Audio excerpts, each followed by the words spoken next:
Hello everyone, मैं हूं सुषमा। एक बार फिर से आप सबका स्वागत करती हूं आपके अपने YouTube channel Sushma studies channel पर। तो आज हम लेकर आए हैं भारतीय संविधान के राज्य और संघ टॉपिक से 70 प्रश्न, जो कि हर एक एग्जाम के लिए बहुत ही ज़्यादा महत्वपूर्ण है। तो ये वीडियो आगामी सभी परीक्षा के लिए बहुत ही ज़्यादा महत्वपूर्ण होने वाली है, तो आप लोग पूरी वीडियो एंड तक ज़रूर देखिएगा। चैनल पर नए हो तो चैनल को सब्सक्राइब करके बेल आइकन जरूर प्रेस कर लीजिएगा, ताकि आने वाली वीडियो का नोटिफिकेशन आप तक पहुंचती रहे। वीडियो को लाइक कर दीजिए। चलिए वीडियो शुरू करते हैं। पहला सवाल देखते हैं। पहला सवाल है, भारत को एक संघीय राज्य घोषित किया गया। भारत को एक संघीय राज्य घोषित किया गया है, ये किस अनुच्छेद में किया गया है? तो अनुच्छेद 1 में बोला गया है भारत राज्यों का एक संघ है। अगला सवाल देखते हैं। अगला सवाल है, भारत को राज्यों का संघ किसने कहा? भारत को राज्यों का संघ किसने कहा? तो इसका राइट आंसर हो जाएगा option A, doctor Bhimrao Ambedkar ji ने कहा है। अगला सवाल देखते हैं। अगला सवाल है, भारतीय संविधान में राज्यों को कितने भागों में विभाजित किया गया? भारतीय संविधान में राज्यों को कितने भागों में विभाजित किया गया है? तो 2 भागों में विभाजित किया गया है। कौन कौन से वो 2 भाग हैं? तो राज्य और केंद्र शासित प्रदेश। अगला सवाल देखते हैं। अगला सवाल है, भारत में राज्यों की पुनर्संरचना कब हुई? भारत में राज्यों की पुनर्संरचना कब हुई थी? तो इसका राइट आंसर हो जाएगा ऑप्शन सी, 1956 में हुई थी। अगला सवाल देखते हैं। अगला सवाल है, भारत में राज्यों की संख्या वर्तमान में कितनी है? भारत में राज्यों की संख्या वर्तमान में कितनी है? तो आप सबको पता होगा कि 28 राज्य वर्तमान में हैं। अगला सवाल देखते हैं। अगला सवाल है, भारत में केंद्र शासित प्रदेशों की संख्या कितनी है? भारत में केंद्र शासित प्रदेशों की संख्या वर्तमान में है 8। अगला सवाल देखते हैं। अगला सवाल है, भारतीय संविधान की 7वीं अनुसूची किससे संबंधित है? भारतीय संविधान की 7वीं अनुसूची किससे संबंधित है? तो इसका राइट आंसर हो जाएगा ऑप्शन सी, केंद्र राज्य से संबंधित है।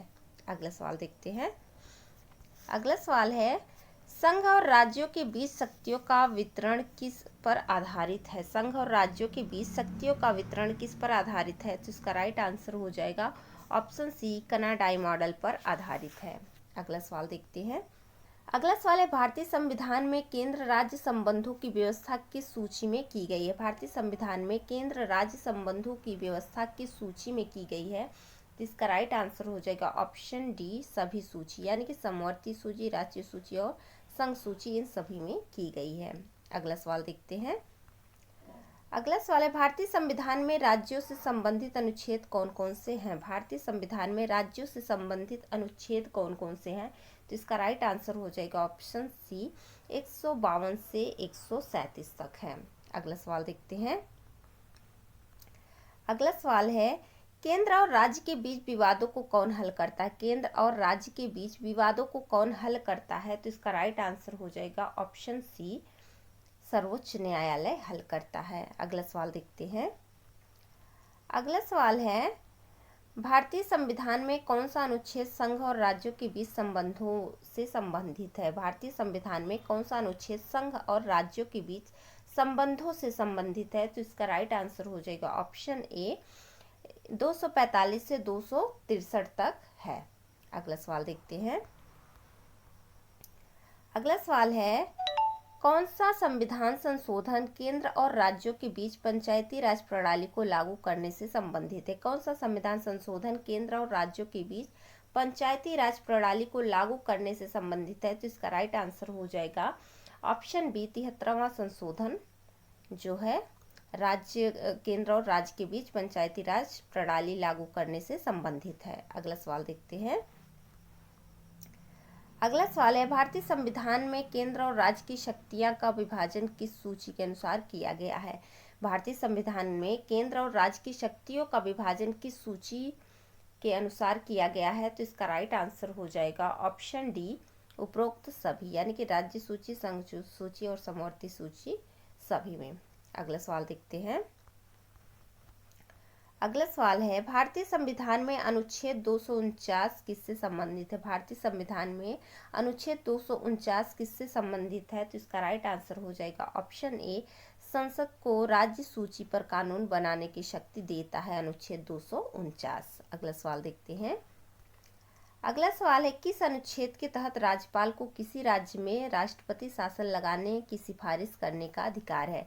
किस अनुच्छेद के तहत राज्यपाल को किसी राज्य में राष्ट्रपति शासन लगाने की सिफारिश करने का अधिकार है?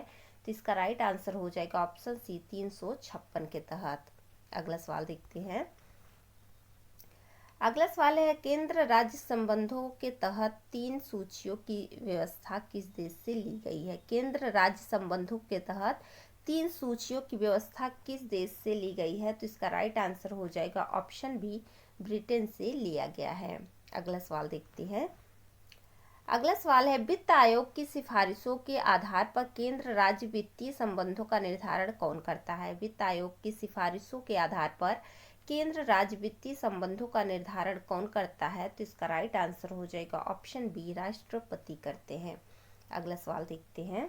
अगला सवाल है, कौन से अनुच्छेद केंद्र और राज्यों के बीच कार्यकारी शक्तियों के वितरण से संबंधित है? कौन से अनुच्छेद केंद्र और राज्यों के बीच कार्यकारी शक्तियों से के वितरण से संबंधित है? तो इसका राइट आंसर हो जाएगा ऑप्शन बी, अनुच्छेद 256 से 263 के बीच में है।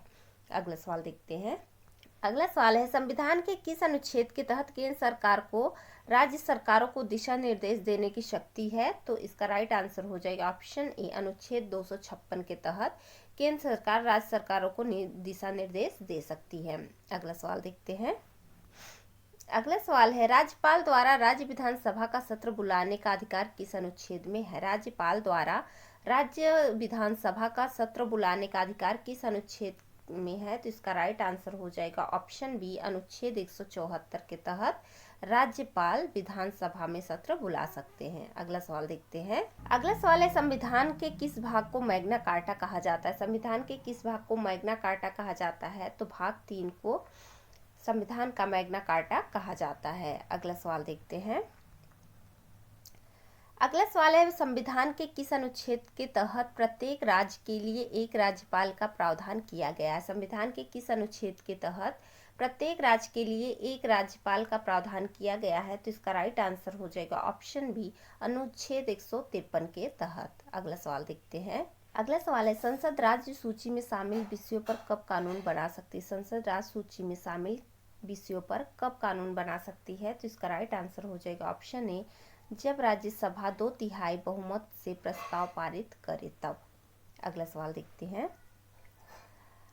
अगला सवाल है, संविधान के किस अनुच्छेद में राज्यों के बीच विवादों के समाधान का प्रावधान है? संविधान के किस अनुच्छेद में राज्यों के बीच विवादों के समाधान का प्रावधान है? तो इसका राइट आंसर हो जाएगा ऑप्शन ए, 131 के तहत। अगला सवाल देखते हैं।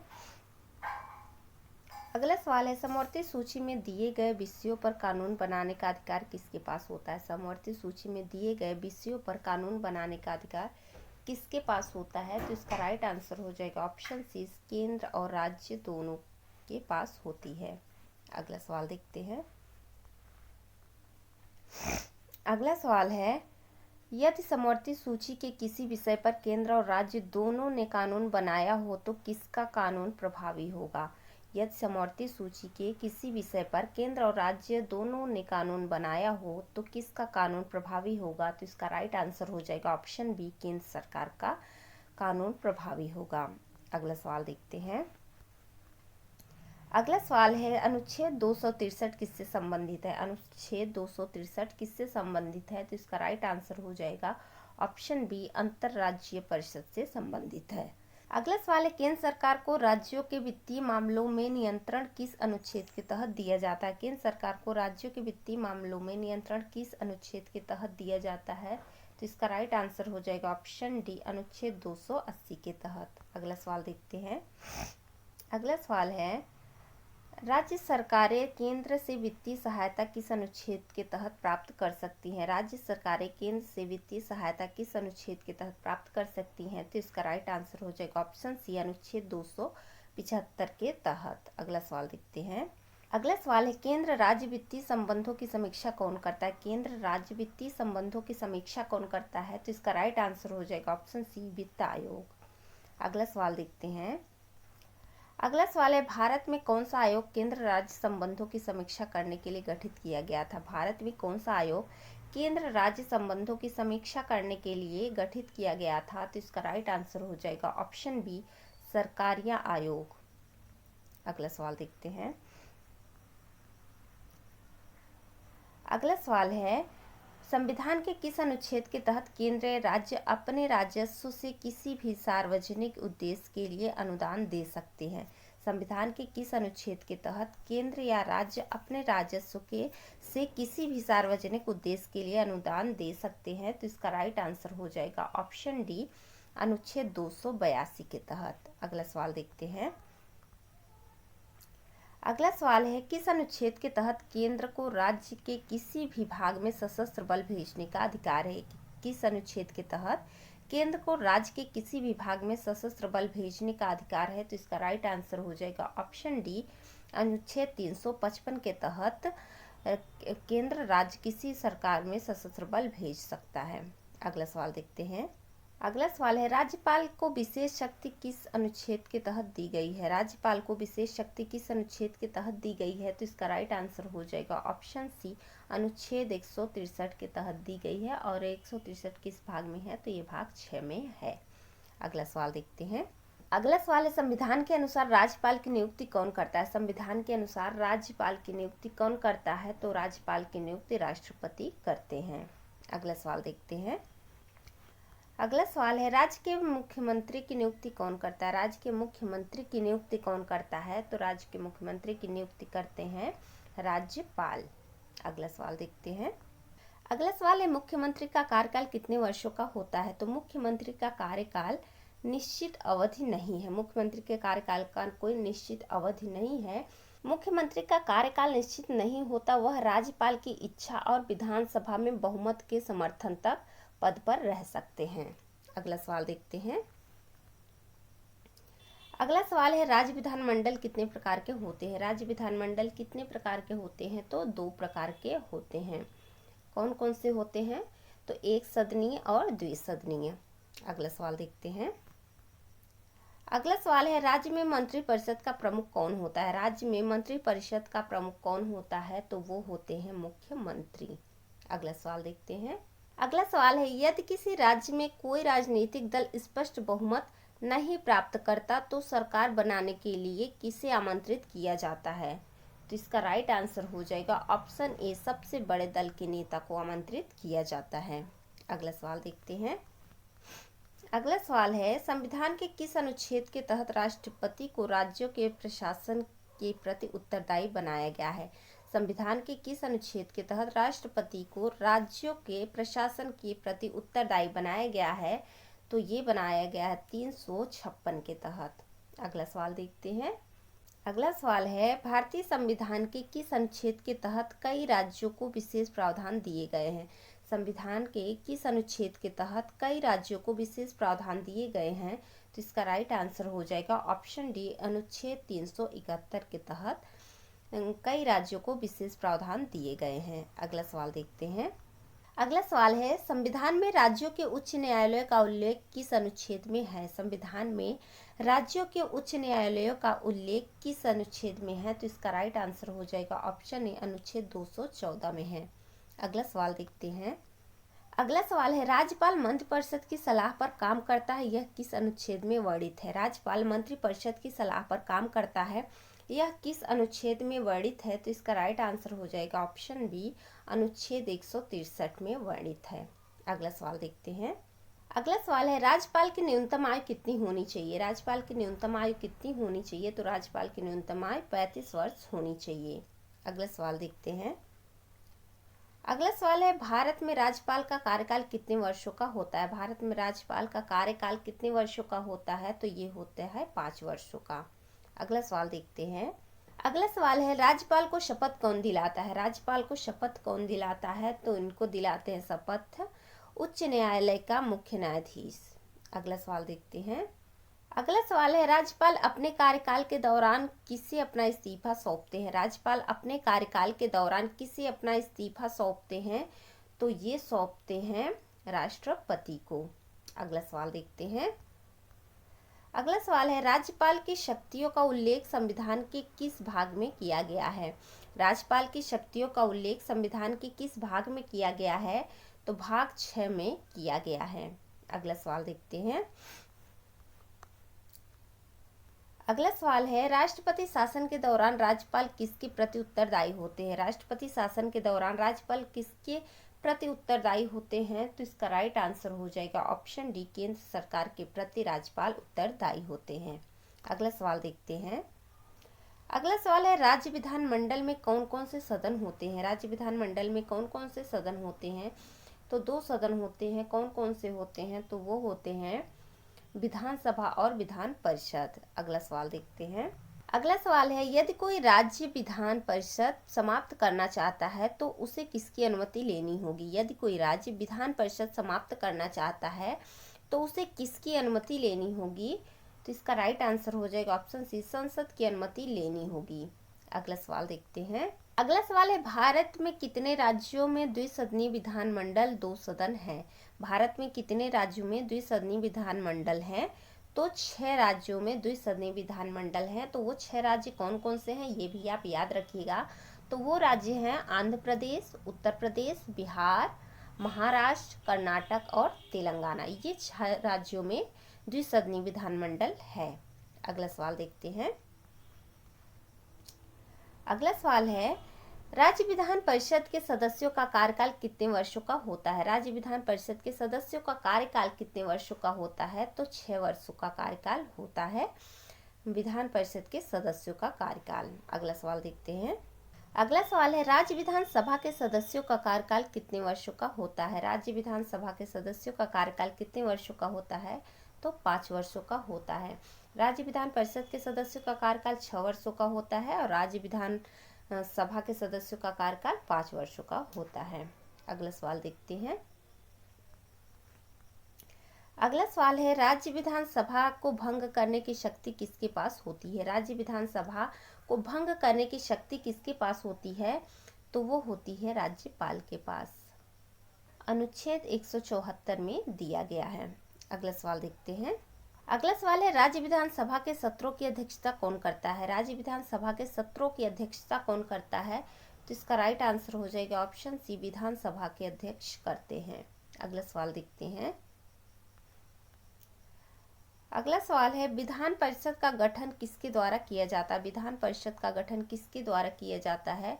तो ये जो है राज्य विधानसभा और संसद दोनों मिलकर करते हैं। अगला सवाल देखते हैं। अगला सवाल है, भारत में राज्यपाल को हटाने का अधिकार किसके पास होता है? भारत में राज्यपाल को हटाने का अधिकार किसके पास होता है? तो वो होता है राष्ट्रपति के पास। यह अनुच्छेद 155 में कहा गया है। अगला सवाल देखते हैं। अगला सवाल है, किसी राज्य में विधानसभा सीटों की संख्या किसके आधार पर तय की जाती है? किसी राज्य में विधानसभा सीटों की संख्या किसके आधार पर तय की जाती है? तो ये तय की जाती है राज्य की जनसंख्या के आधार पर। अगला सवाल देखते हैं। अगला सवाल है, संविधान के किस अनुच्छेद के तहत राज्यपाल राष्ट्रपति को विधानसभा भंग करने की सिफारिश कर सकता है? संविधान के किस अनुच्छेद के तहत राज्यपाल राष्ट्रपति को विधानसभा भंग करने की सिफारिश कर सकता है? तो ये कर सकते हैं अनुच्छेद 174 के तहत। अगला सवाल देखते हैं। अगला सवाल है, विधानसभा के सत्रों के बीच अधिकतम अंतराल कितना हो सकता है? विधानसभा के सत्रों के बीच अधिकतम अंतराल कितना हो सकता है? तो 6 माह का हो सकता है। अगला सवाल देखते हैं। अगला सवाल है, विधानसभा के किसी सदस्य की अयोग्यता किस अनुच्छेद के तहत होती है? तो वो होती है 191 के तहत। अगला सवाल देखते हैं। अगला सवाल है, राज्य के किस पदाधिकारी को बजट पेश करने की जिम्मेदारी होती है? राज्य के किस पदाधिकारी को बजट पेश करने की जिम्मेदारी होती है? तो वित्त मंत्री को बजट पेश करने की जिम्मेदारी होती है। अगला सवाल देखते हैं। अगला सवाल है, किसी राज्य की न्यायपालिका का प्रमुख कौन होता है? किसी राज्य की न्यायपालिका का प्रमुख कौन होता है? तो वो होते हैं उच्च न्यायालय का मुख्य न्यायाधीश। अगला सवाल देखते हैं। अगला सवाल है, राज्य सरकार के मंत्री किसके प्रति उत्तरदायी होते हैं? राज्य सरकार के मंत्री किसके प्रति उत्तरदायी होते हैं? तो ये होते हैं राज्य विधानसभा के प्रति उत्तरदायी होते हैं। सामूहिक रूप से विधानसभा के प्रति उत्तरदायी होते हैं, वहीं व्यक्तिगत रूप से राज्यपाल के प्रति उत्तरदायी होते हैं। ये भी आप याद रखिएगा। अगला सवाल देखते हैं। अगला सवाल है, किसी राज्य की नीतियां कौन निर्धारित करता है? किसी राज्य की नीतियां कौन निर्धारित करता है?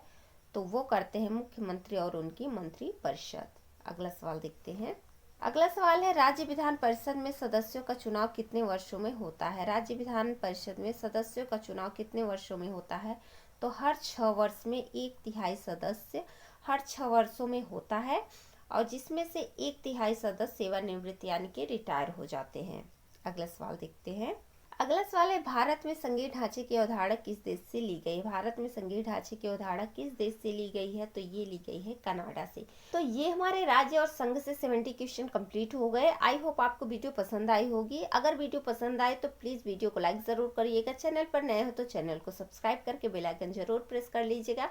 मिलते हैं नेक्स्ट वीडियो में, तब तक के लिए tata bye bye, take care.